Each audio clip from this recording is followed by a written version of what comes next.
Kata Ibnu Rajab Al-Hambali ini mirip dengan hadis wa sataftariqu ummati ala 73 firqah kulluha finnar ila wahidah. Akan terpecah umat ini menjadi 73 golongan semuanya di neraka kecuali satu.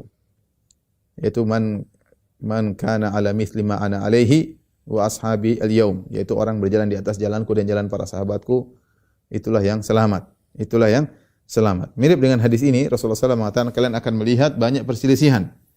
Apa solusinya? Fa'alaikum bisunnati, maka adanya kalian berpegang teguh dengan sunnahku. Wa sunnatil khulafa'ir rasyidin, dan sunnah para khulafa'ir rasyidin al-mahdiyina. Para rasyidin mendapatkan petunjuk ya.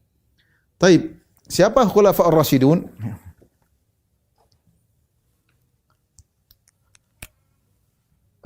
Al-khulafa' ar-rasyidun,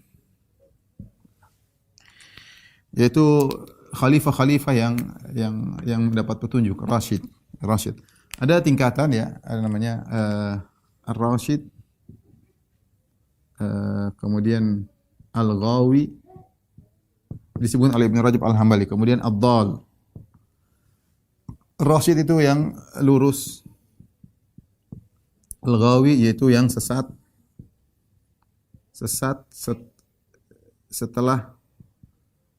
dengan meninggalkan kebenaran yang dia ketahui. Itu bedanya al-ghawi dengan dhal. Kalau al-ghawi itu sesat dengan meninggalkan kebenaran yang dia tahu. Kebenaran yang telah dia diketahui.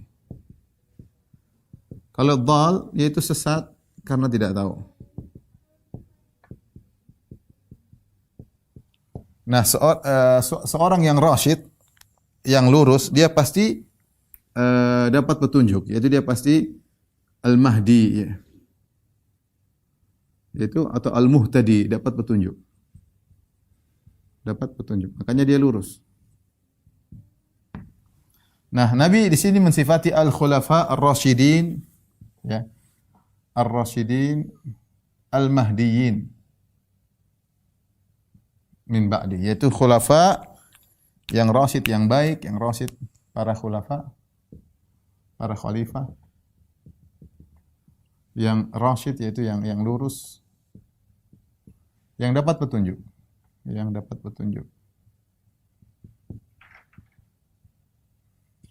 dan sifat al-mahdiyin adalah sifat yang lazim, namanya lurus pasti dapat petunjuk. Oleh karenanya disebut al-mahdi, namanya sifatun lazimah. Sifat lazimah ya. Bahwasanya orang dapat lurus pasti dapat petunjuk. Nah, siapakah mereka ini?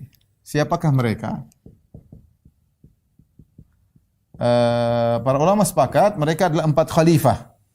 4 khalifah yaitu Abu Bakar, kemudian Umar, kemudian Utsman, kemudian Ali, ya. Kemudian ditutup dengan sedikit dari Al-Hasan. Karena Rasulullah SAW bersabda, khilafatun nubuwah 30 sana. Kata Nabi SAW, khilafatun nubuwah 30 sana. Thumma yu'tillahu al-mulka liman yasha'.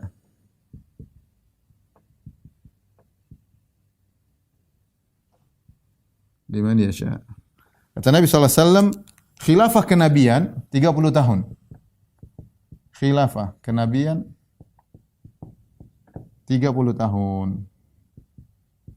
Setelah itu adalah kerajaan, setelah itu summa takunu mulkan dalam sebagian riwayat. Setelah itu kerajaan yang Allah berikan kepada yang Allah kehendaki.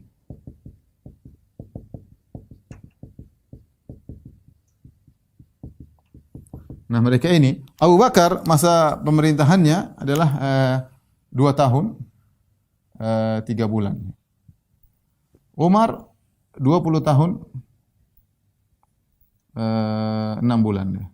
20 setengah tahun, 6 bulan. Utsman 12 tahun. Ali 4 tahun 9 bulan. Hasan 6 bulan. 6 bulan. Kalau kita hitung ya, 2 tahun tambah 20 tahun tambah 12 tambah 4 ya. Ini intinya totalnya tambah bulan-bulannya ini sama dengan 30 tahun. Sama dengan 30 tahun. Inilah yang diakhiri dengan Al-Hasan yang cuma 6 bulan kemudian dia lengser, dia menyerahkan kekuasaan kepada Muawiyah yang Nabi pernah memujinya dengan berkata, "Inna ibni hadza sayyid sayuslihu bihi Allahu baina fi'ataini 'azimaitaini minal muslimin." Sungguhnya anakku ini, cucuku ini adalah pemimpin dan Allah akan dengan sebab dia mendamaikan dua kumpulan besar dari kaum muslimin yang saling bertikai, yaitu kubu Muawiyah dengan kubu Ali bin Abi Thalib. Setelah Ali meninggal dunia, Hasan sempat menjadi penguasa dan dia mampu melawan Muawiyah tapi dia mengalah. Dia cuma 6 bulan diserahkan kepada Muawiyah. Jadi inilah terlebih lagi khususnya adalah Abu Bakar dan Umar ya. Ini Abu Bakar dan Umar datang nas-nas khusus kata Rasulullah SAW, "Iqtadu billadaini min ba'di." Abu Bakar wa Umar. Ikutilah dua orang setelah Abu Bakar dan Umar. Nah, apa yang datang dari mereka, maka kita berusaha untuk memegang sunnah mereka ya. Sebagian ulama mengatakan ya, ini secara khusus, namun secara umum kita berusaha mengikuti para sahabat karena dalil-dalil yang lain menunjukkan para sahabat. Namun di antara para sahabat ada orang-orang spesial, Abu Bakar, Umar, Utsman, Ali dan juga Al-Hasan. Mereka adalah orang spesial karena mereka dipuji oleh Nabi dengan khilafatun nubuwah. Khilafah kenabian artinya mereka menjalankan kekhilafahan sesuai dengan petunjuk Nabi sallallahu alaihi wasallam. Setelah itu kerajaan. Sehingga mereka memiliki keistimewaan. Ya. Kata Nabi sallallahu alaihi wasallam, "Alaikum bi sunnati wa sunnatil khulafair rasyidin." Sunnahku dan sunnah para sahabatku. "Addu 'alaiha bin nawajid." Gigitlah dengan geraham kalian ya. Kemudian hati-hatilah dengan perkara-perkara yang baru, wa iyyakum muhdatsatil umur. Jadi Rasulullah kabarkan ya, kalau kita bilang ada problem. Problemnya apa? Problemnya adalah perselisihan.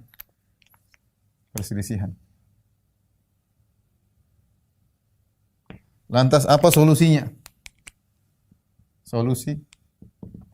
Maka dua solusinya yang ditawarkan oleh Nabi sallallahu alaihi wasallam, dua. Yang pertama, berpegang teguh dengan sunnah Nabi dan sunnah sahabat dan sunnah khulafaur rasyidin dan sunnah sahabat. Solusi yang kedua, menghindari bid'ah. Menjauhi bid'ah, jangan hati-hati. Rasulullah wa iyyakum muhdatsatil umur. Jadi Nabi mengabarkan bid'ah akan muncul. Ya, karena Nabi mengabarkan sallallahu alaihi wasallam mengabarkan bahwa bid'ah akan muncul.